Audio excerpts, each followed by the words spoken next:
जय हिंद साथियों, मैं निशांत कुमार आप सभी आदमी को आपके अपने YouTube परिवार निशांत कुमार स्टडी सेंटर में बहुत बहुत स्वागत है।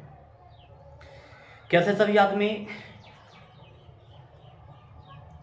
बेटर होंगे और भगवान से ईश्वर से हम कामना भी करते हैं कि आप अच्छे रहें, अच्छे रहिए, पढ़ाई कीजिए मस्त से। आपकी जो अचीवमेंट है, जो गोल है, उस गोल को अटेम्प्ट कीजिए। हम आपको बिलियन का पार्ट नंबर 5 तक दे चुके हैं। ये बिलियन के पार्ट नंबर 6 पर हम बात 6 तक हो चुका है। ये 7 के लिए हम लोग बात करने वाले हैं। छठा हो गया है, ये 7वां जो है वीडियो है जो आपका यहाँ पर हम दे रहे हैं अभी। तो इससे पहले वाला में हम बिल्यता के बारे में बात कर चुके थे। शायद आपको हम थोड़ा सा अगर रिवाइज करवा दें तो हम बताए हुए थे कि अवक्षेपण के बारे में, विलोपन के बारे में, संतृप्त के बारे में, असंतृप्त के बारे में, और इसके अलावा भी कुछ ऐसे पॉइंट्स थे जिन पर बात की थी, जैसे कि बिल्यता पर बात किए थे, बिल्यता को प्रभावित करने वाले कारक पर बात किए थे और उन पर क्या इफेक्ट पड़ता है, उन सब चीजों पर बात किए थे। आज हम लोग जो है एक नए कॉन्सेप्ट पर बात करेंगे। वो कॉन्सेप्ट क्या है, हालांकि आप देख लीजिए, ये चैप्टर 12 है, चैप्टर 2 है, क्लास 12 के लिए है, बिलियन चैप्टर है। इसमें क्या है कि गैसों का द्रव में बिल्यता, मतलब गैस जो है द्रव में किस प्रकार से बिल्यता होती है, कैसे मिलती है, तो उसके बारे में हम लोग बातचीत करने वाले हैं अभी, ठीक ना। तो आप सीधी सी बात समझिए एक लाइन में कि अभी हम लोग जो भी बात करेंगे वो किस पर बात करने वाले हैं, गैस का द्रव में बिल्यता। यानी कि आप अगर लिखना होगा तो आप हेडिंग में लगा लीजिएगा गैस का द्रव में बिल्यता। इसी पर हम चर्चा करेंगे। इसी की चर्चा के अंतर्गत एक नियम आती है हेनरी का नियम, उस पर भी हम लोग बातचीत करेंगे, है ना। हम उस टॉपिक को भी लिए हुए हैं अभी। तो अब क्या करना है कि यहाँ पर गैसों का द्रव में बिल्यता, मतलब गैस कितना जो है से बिल्ले है, नहीं बिल्ले है, उन पर बात करना है। एक छोटा सा परिभाषा हम अपने तौर पर दिए हैं कि जब कोई गैस द्रव में मिलती है, जब कोई गैस हो, जैसे गैस है, वो गैस क्या करती है, द्रव में मिलती है, तो फिर जो है सो यहाँ पर क्या आती है, गैसों का द्रव में बिल्यता है। जब कोई गैस द्रव में मिलती है तो उसे गैसों का द्रव में बिल्यता कहते हैं। कोई एयर है, एयर पार्टिकल्स है, हवा है, जो पदार्थ की अवस्था, तीसरी अवस्था के अंतर्गत मानी जा रही है, ठोस द्रव्य गैस जो है, तो वो गैस द्रव में किस प्रकार से मिक्स होती है, कैसे वो बिल्यता है, उन बातों पर चर्चा करना है। तो सिंपल सी बात कि गैस का द्रव में विलयन किसको कहते हैं, तो जब कोई गैस किसी भी स्थिति में, चाहे वो जिस स्थिति में हो, कितना द्रव में मिल पाती है, इन प्रक्रिया को क्या कहते हैं हम लोग, गैस में, यहाँ पर लिखा गैस का द्रव में बिल्यता कहते हैं। ये बातें हो गई। तो ये बात आप याद है। जैसे अगर आप समझना चाहें तो यूं समझिए कि यहाँ पर हम एक कंटेनर बना रहे हैं। यहाँ पर ये कंटेनर हो गया और यहाँ पर ये कंटेनर है, इसको जो है से हम इस प्रकार से ऐड कर दे रहे हैं यहाँ पर। चलिए यहाँ पर यूं समझिए कि कोई कोल्ड ड्रिंक्स हम ले रहे हैं, यहाँ पर ये कोल्ड ड्रिंक्स है ना। अब कोल्ड ड्रिंक्स ले रहे हैं तो सपोज कीजिए कि यहाँ पर ये इस प्रकार से इसमें कोल्ड ड्रिंक्स भरा हुआ है, ये कोल्ड ड्रिंक्स इसमें भरा हुआ है ना, इधर ध्यान दीजिएगा। तो कोल्ड ड्रिंक्स इसमें भरा हुआ है। अब क्या होगा कि इसमें जैसे कि कोल्ड ड्रिंक्स है, तो कोल्ड ड्रिंक्स में क्या रहती है, CO2 गैस रहती है। कार्बन डाइऑक्साइड गैस इसलिए डाली जाती है कि उस कोल्ड ड्रिंक्स को बनाने में जिन पार्टिकल्स का प्रयोग किया गया है उनको बिल्ले बनाने के लिए उसमें कार्बन डाइऑक्साइड गैस रहता है। तो कार्बन डाइऑक्साइड को उच्च दाब पर उसको क्या कर देते हैं, पैक करके इसके बोतल को सील कर देते हैं। तब बोतल सील कर देते हैं तो उसमें कार्बन डाइऑक्साइड रह जाती है, जिसको हम ये कोल्ड ड्रिंक्स जब खोलते हैं तो वो गैस के रूप में बाहर निकलता है। या फिर अगर उसको हिला दीजिएगा तो देखिएगा कि जैसे पूरा बोतल टाइट हो जाता है। क्यों, कार्बन डाइऑक्साइड बाहर निकलना चाहता है, क्योंकि उसको तो वेपर प्रेशर डाल करके उसके अंतर्गत रखे हुए हैं ना, ताकि उसको क्या करें कि वो कोल्ड ड्रिंक्स में जो सब्सटेंस है, जो पदार्थ है, उसको वो घुलनशील करके रखे। तो ये इस प्रकार से होता है। तो यहाँ पर पहले वो कोल्ड ड्रिंक्स था, वो क्या था, द्रव के रूप में कार्बन डाइऑक्साइड इसमें भर दिए, यहाँ पर CO2 भर रहे हैं, तो CO2 भर रहे हैं तो इसमें क्या हुआ, द्रव था, गैस मिला के द्रव की गैस से मिल जाता है। कुछ ऐसे गैस होते हैं जो द्रव में आसानी से मिल जाते हैं, जैसे ये, जैसे कि CO2 को ही देख लीजिए, आसानी से मिल सकते हैं गैस द्रव में। दूसरा की नंबर बात, अमोनिया गैस है, ये भी आसानी से मिल सकता है द्रव में, समझ रहे हैं बात। कुछ और भी गैस, सिंपल सी बात समझिए कि वैसी गैस जिसकी संरचना या रासायनिक संरचना जो है जल की रासायनिक संरचना के समान हो, तो वो जल में आराम से घुलनशील हो सकता है, समझ गए नहीं। जैसे कि देखिएगा यहाँ पर ये CO2 हो गया, ये NH3 हो गया। अब यदि यहाँ पर बात करें CO2 और NH3 के बात, तो ये आप याद रखिएगा, ये दो गैस है जो जल में आराम से घुल जाता है, घुलनशील कहिए, है ना। और भी है जैसे कि हाइड्रोजन सल्फाइड है, H2S है, ये भी आराम से जो है जल में घुल जाता है, समझे कि नहीं। और नेक्स्ट बात पर यदि हम लोग चर्चा करते हैं तो जैसे CO2 हो गया, NH3 हो गया, ये सब जल में आसानी से घुल जाता है। हाइड्रोजन सल्फाइड भी आसानी से घुल जाता है, जैसे H2O यहाँ पर H2S, इनकी रासायनिक संरचना समान होती है, तो इसलिए जो है जल में आसानी से घुल जाते हैं। लेकिन कुछ गैसें हैं जो आसानी से नहीं घुल पाती है, जैसे आप ध्यान दीजिएगा, नाइट्रोजन है, हाइड्रोजन है, ऑक्सीजन है, ये सब आसानी से नहीं घुल पाते हैं। तो अगर ये आसानी से नहीं घुल पाते हैं तो कोई ना कोई तो रीजन होगा। ऐसे कौन सी रीजन है जिसके कारण ये आसानी से नहीं घुल पा रहे हैं? कुछ तो समथिंग तो रीजन होंगे, है ना।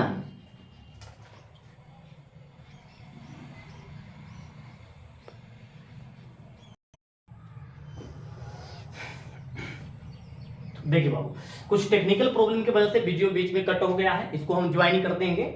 अभी हम कंटिन्यू आपको समझा रहे हैं यहाँ पर, देखिएगा। तो ये सब हो गया। और बात क्या है कि अगर ये सब गैसें आसानी से नहीं घुल पाते हैं, जैसे कि ऑक्सीजन की बात कर ले, ऑक्सीजन तो सब जानवरों के लिए आवश्यकता है, सबके लिए जरूरी।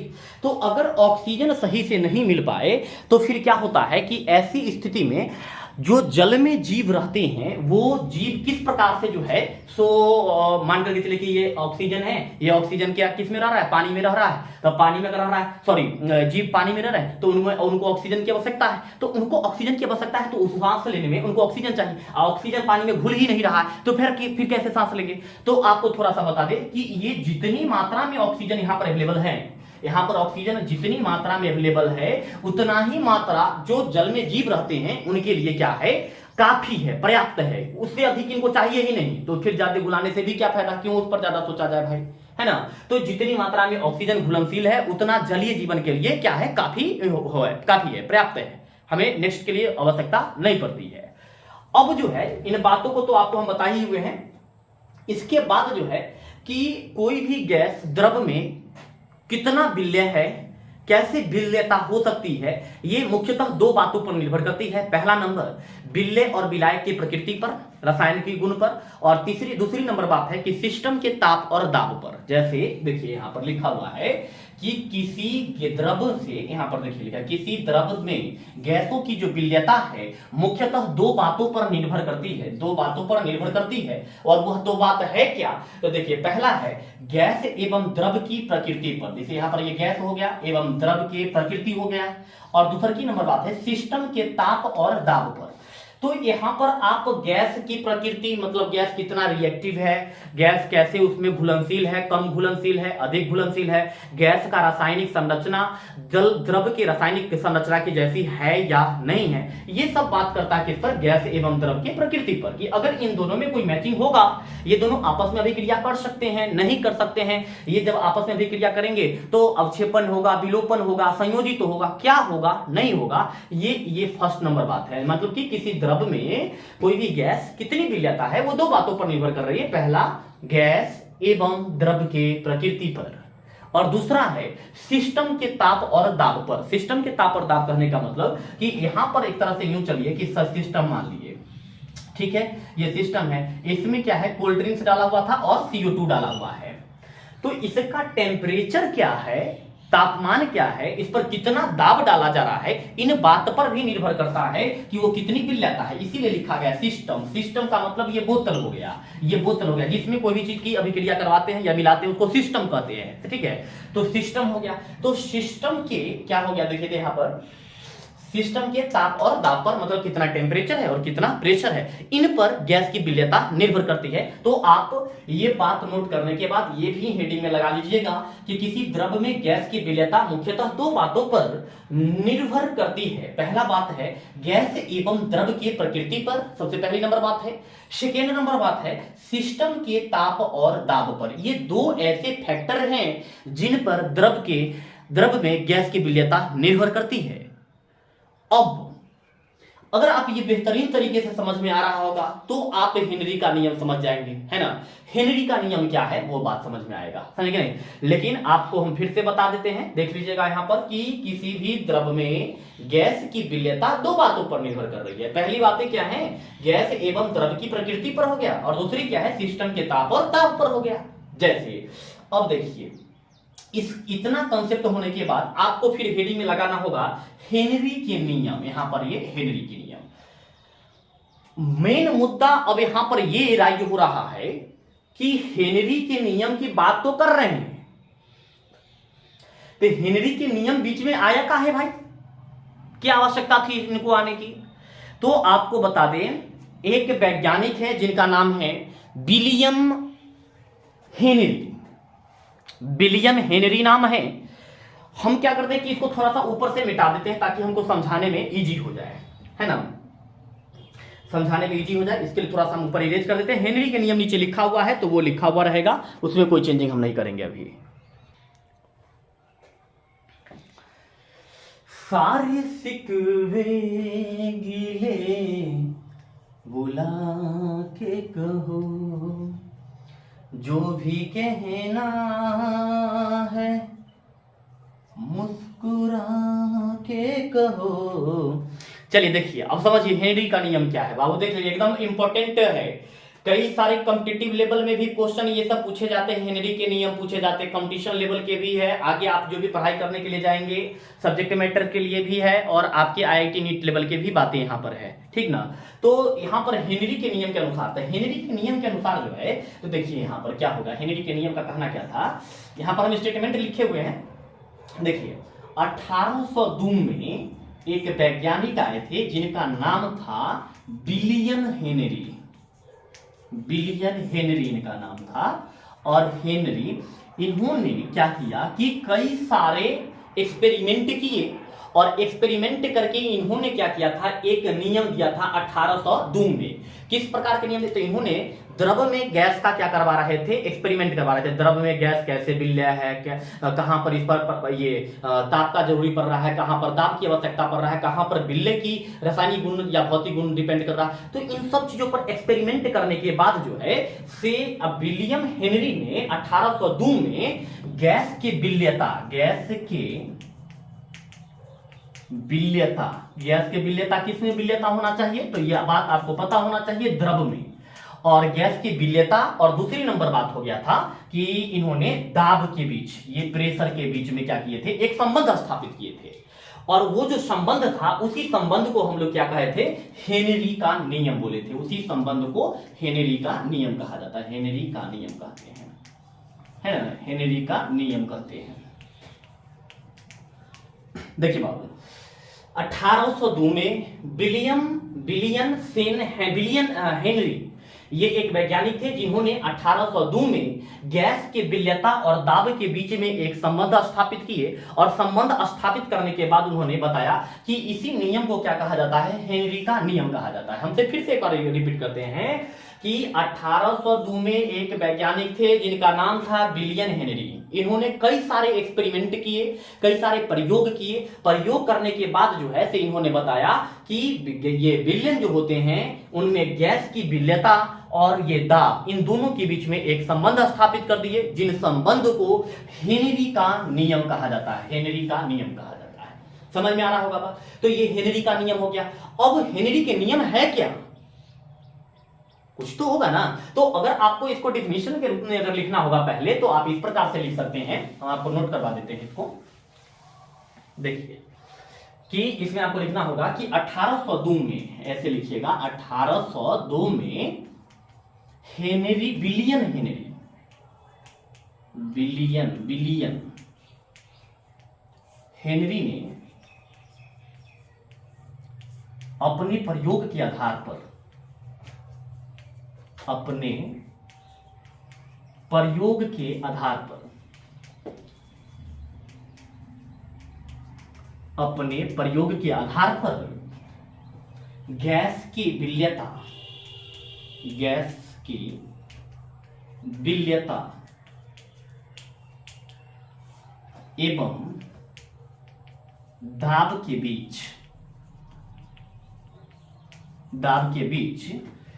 एक संबंध स्थापित किया, एक संबंध स्थापित किया क्या लिखे बाबूरे, 1802 में विलियम हेनरी ने अपने प्रयोग के आधार पर गैसों की विलेयता एवं दाबों के बीच एक संबंध स्थापित किया, जिस संबंध को हेनरी का नियम कहा जाता है। हेनरी का नियम कहा जाता है।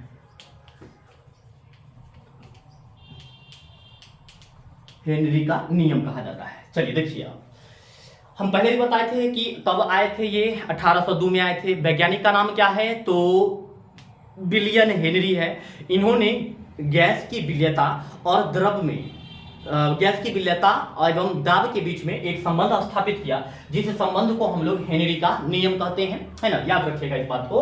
1802 में विलियम हेनरी ने अपने प्रयोग के आधार पर गैस की विलेयता एवं दाब के बीच एक संबंध स्थापित किया, जिस संबंध को हेनरी का नियम कहा जाता है। तो ये हेनरी के नियम हुआ, है ना।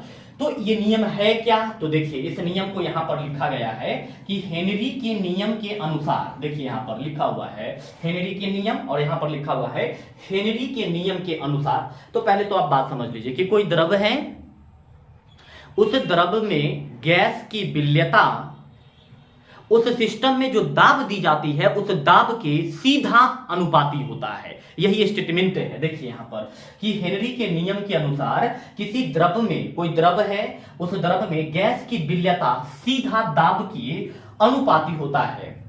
अब यूं समझिए कि स्टेटमेंट पहले फिर से आप देख लीजिए कि हमने यहां के हेनरी के नियम लिख दिया। हेनरी के नियम का क्या लिखिए, हेनरी के नियम के अनुसार। हेनरी के नियम क्या है, तो किसी द्रव में, कोई लिक्विड है, कोई द्रव है, उस द्रव में गैस की विलेयता, समझे ना, गैस की जो विलेयता है, गैस उसमें कितना सॉल्युबल है, कितनी विलेय है, वह सीधा किसके अनुपाती हो रहे हैं, तो दाब के अनुपाती हो रहे हैं। यानी कि मेन मुद्दा यहां पर सीधा ये दाब हो गया और यहां पर ये गैस की क्या हो गया, विलेयता हो गया। इसके ये क्या होते हैं, अनुपाती होते हैं। अब इसको अगर एक सिस्टेमेटिक वे से समझना चाहिएगा तो आप यूं समझ सकते हैं कि मान लीजिए कि यहां पर एक कंटेनर ले रहे हैं, छोटा सा एक कंटेनर ले रहे हैं। चलिए देखिए ताकि समझ में आ जाए, है ना।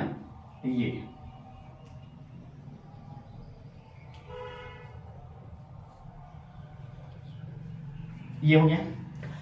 अब करना क्या है कि इसमें हम क्या ले लिए, द्रव ले लिए। ये द्रव ले लिए और इसमें जो है से कोई गैस डाल दी, जैसे कि CO2 ही गैस डाल दिए, कार्बन डाइऑक्साइड ही डाल दिए।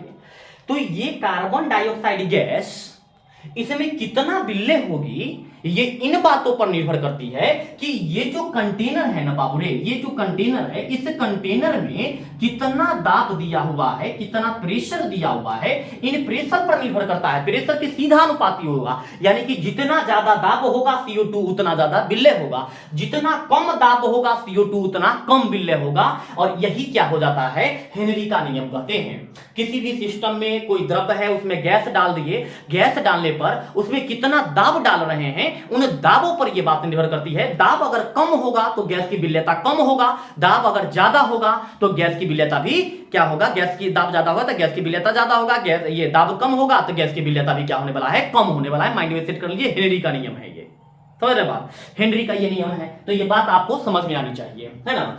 देखिए सीधा सी बात समझिए ना कि 1802 में विलियम हेनरी ने बिलियन में किसी द्रव में गैस की विलेयता एवं उसके दाब के बीच एक संबंध स्थापित किया, जिसका हेनरी का नियम कहते हैं। इस नियम के अनुसार किसी द्रव में गैस की विलेयता उनके दाब के सीधे अनुपाती होते हैं। ये इनका स्टेटमेंट है। हमको लगता है कि आपको याद हो जाना चाहिए। सोचिए एक बार, माइंड में सोचिए, किसी द्रव में गैस की विलेयता उन पे आरोपित दाब के सीधा अनुपाती होता है। अब देखिएगा तो ये स्टेटमेंट आपका कंप्लीट है, समझ रहे हैं ना। तो आप ये स्टेटमेंट को फटाफट जल्दी से कंप्लीट कर लीजिए, अगर नहीं लिखे तो यहाँ पर स्टेटमेंट है। इसके बाद फिर हम इस पर और भी चर्चा करने वाले, लेकिन एक बार आप इसको पूरी तरह से नोट कर लीजिए, छूटना नहीं चाहिए, है ना। इसीलिए हम नोट्स दे रहे हैं आपको।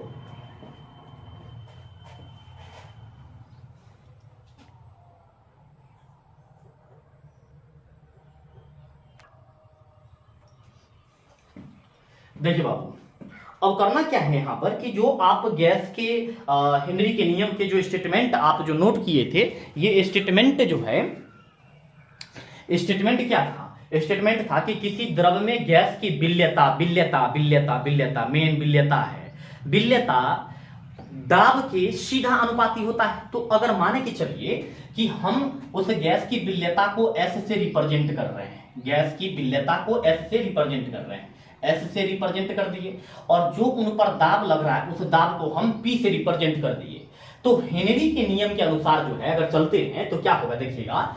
तो यहां पर मान करके चलिए कि ये एस हो गया, एस का मतलब गैस की बिल्यता, बार बार बता रहे हैं कि लिख लेंगे, माना कि गैस की बिल्यता एस है एवं उन पर आरोपित दाब पी है, हम वो लिख ही देते हैं।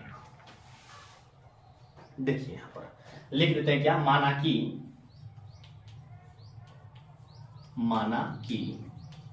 गैस की बिल्यता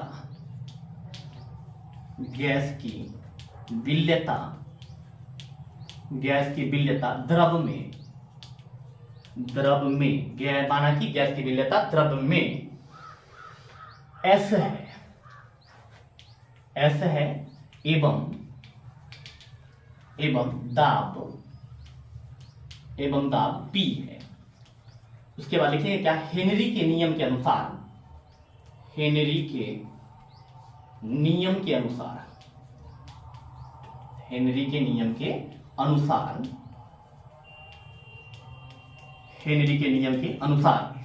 क्या करना है बाबू रे, देखिए हेनरी का नियम क्या कहता है कि किसी भी द्रव में गैस की जो बिल्यता होती है वो दाब के सीधे अनुपाती होते हैं।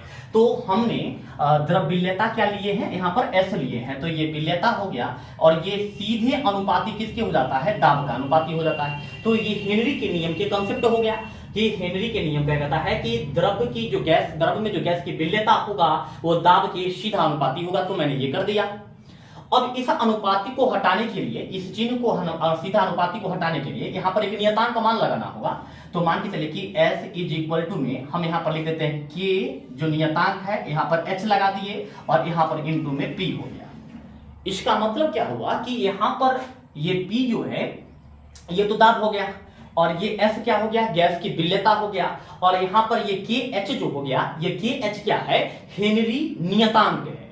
मतलब जो हेनरी का जो नियम था उनके नियतांक को हम KH से रिप्रेजेंट कर दिए हैं, यानी कि हेनरी नियतांक हो गया, समझे ना।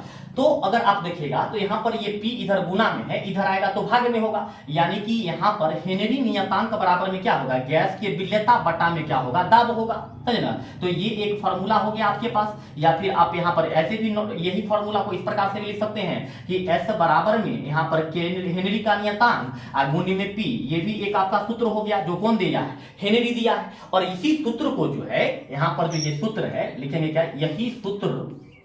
यही सूत्र हेनरी का नियम कहलाता है, यही सूत्र हेनरी का नियम कहलाता है, हेनरी का नियम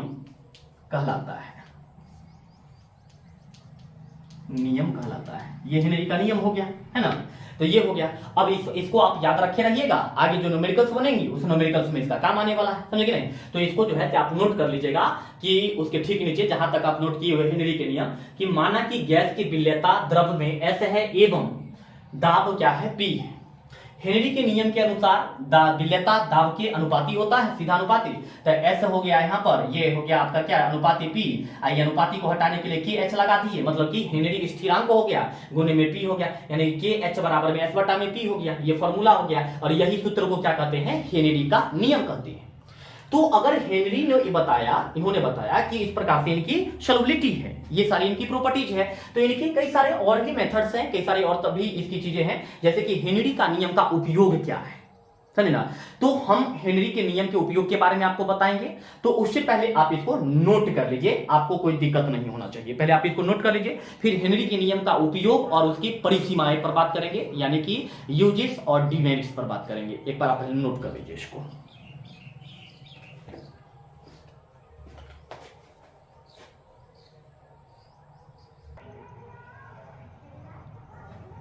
देखिए बाबू, हेनरी के नियम के बारे में बता दिए थे, अब हेनरी के नियम का क्या उपयोग है, इन उपयोग पर चर्चा करेंगे, ठीक ना।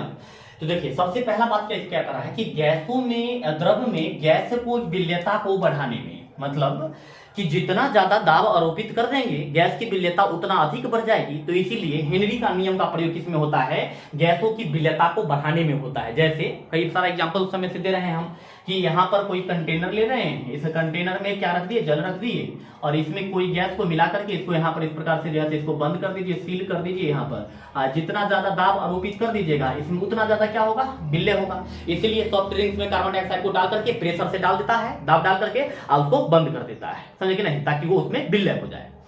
दूसरी नंबर बात है कि गोताखोरों, यहाँ पर गोताखोरों होगा, गोताखोरों के यंत्र में ऑक्सीजन को पहुंचाने में, जब कोई भी गोताखोर होते हैं जो पानी में रहते हैं, पानी में कोई भी चीज के बारे में पता लगाते हैं, पानी में बहुत दूर तक अंदर तक चले जाते हैं, उनको गोताखोर कहा जाता है। तो वो जब जाते हैं ना तो अपने साथ ये ऑक्सीजन यंत्र लेकर के जाते हैं, सिलेंडर लेकर के जाते हैं। तो उनकी ऑक्सीजन में जब कमी हो जाता है तो ऑक्सीजन गैस को हीलियम के साथ मिश्रित कर दिया जाता है। देखिए, ऑक्सीजन गैस को हीलियम के साथ मिश्रित करके उस पर प्रेशर डाल दिया जाता है। प्रेशर जैसे ही डालते हैं तो ये ऑक्सीजन जो होता है ये गोताखोर तक पहुंच जाता है, यहाँ पर ये गोताखोर तक पहुंच जाता है, तो वो आसानी से फिर सांस लेने में सक्षम होते हैं। नहीं तो उनको भी रिटर्निंग होना पड़ेगा, या फिर और भी सिचुएशन हो सकता है, वहां पर घट जाएगा। क्या होगा उनकी, अगर वो रिटर्न होने में सक्षम है तो ठीक है, नहीं अगर ऑक्सीजन नहीं पहुंचा तो उनकी फिर समझ ये रहे कि क्या हो सकता है, ऑक्सीजन नहीं मिलेगा तो, है ना। और तीसरी नंबर बात है कि हमारे कोशिकाओं तक O2 को पहुंचाना। जैसे देखिए, सांस लिए तो इसमें बहुत सारा गैस है, लेकिन इसमें ऑक्सीजन है। ऑक्सीजन क्या करता है, हमारे जो ब्लड है, हमारे जो रक्त है, उसमें हेमोग्लोबिन है, उसे हेमोग्लोबिन के साथ वो ऑक्सीजन अभिक्रिया करके ऑक्सी हेमोग्लोबिन बनाता है। पहले तो ये बात समझ लीजिए, क्या बना रहा है, ऑक्सी हेमोग्लोबिन बना रहा है। और वह हेमोग्लोबिन जहां जहां तक जाएगा, जितने कोशिकाओं तक जाएगा, सभी कोशिका को वो क्या देता है, तो वो ऑक्सीजन पहुंचाने का कार्य करता है। तो हेनरी का नियम हमारे शरीर में ऑक्सीजन को कोशिका तक पहुंचाने में भी यूजेज होते हैं। तो ये तीन नियम है, इनकी उपयोगिता है, ये तीनों उपयोग को आपको लिखना है। और ये बातें को याद रखिएगा, कई बार ये एग्जाम में पूछा है, 2021 के एग्जाम में ये क्वेश्चन पूछा हुआ था कि गोताखोर, ये ऑब्जेक्टिव में, कि गोताखोरों तक ऑक्सीजन को पहुंचाने के लिए हमको जो है किन गैसों का प्रयोग करते हैं, तो याद रखिएगा हीलियम का प्रयोग करते हैं। ऑक्सीजन प्लस में हीलियम He का प्रयोग करके और उसको प्रेशर डालते हैं तो वो गोताखोर तक पहुंच जाता है। तो ये इनका मेन रीजन है। तो ये 3 पॉइंट है, आप ये तीनों पॉइंट को कंप्लीट कर लीजिएगा। द्रव में गैस की विलेयता को बढ़ाना, गोताखोरों के यंत्र में ऑक्सीजन को पहुंचाने में होता है। तीसरी नंबर बात, हमारी कोशिकाओं तक O2 को पहुंचाने में होता है, ऑक्सीजन को पहुंचाने में। ये आपका हेनरी का उपयोगिता है। हेनरी का परिसीमा क्या है वो हम आपको नेक्स्ट वीडियो में बता देंगे। इस वीडियो में इतना ही रहने देते हैं। आप सभी आदमी हमारे वीडियो को मैक्सिमम शेयर कर दीजिए ताकि ये वीडियो और भी आगे तक जा सके और भी बच्चे इसका लाभ उठा पाएं। हमारे भर जितना हुआ हमने बताया, और अब आपकी कार्य है इसको आगे तक पहुंचाना, है ना। तो इस वीडियो में इतना ही रहने देते हैं, मिलते हैं फिर नेक्स्ट वीडियो में। तब तक के लिए बहुत बहुत धन्यवाद। जय Hind, bye bye, see you again.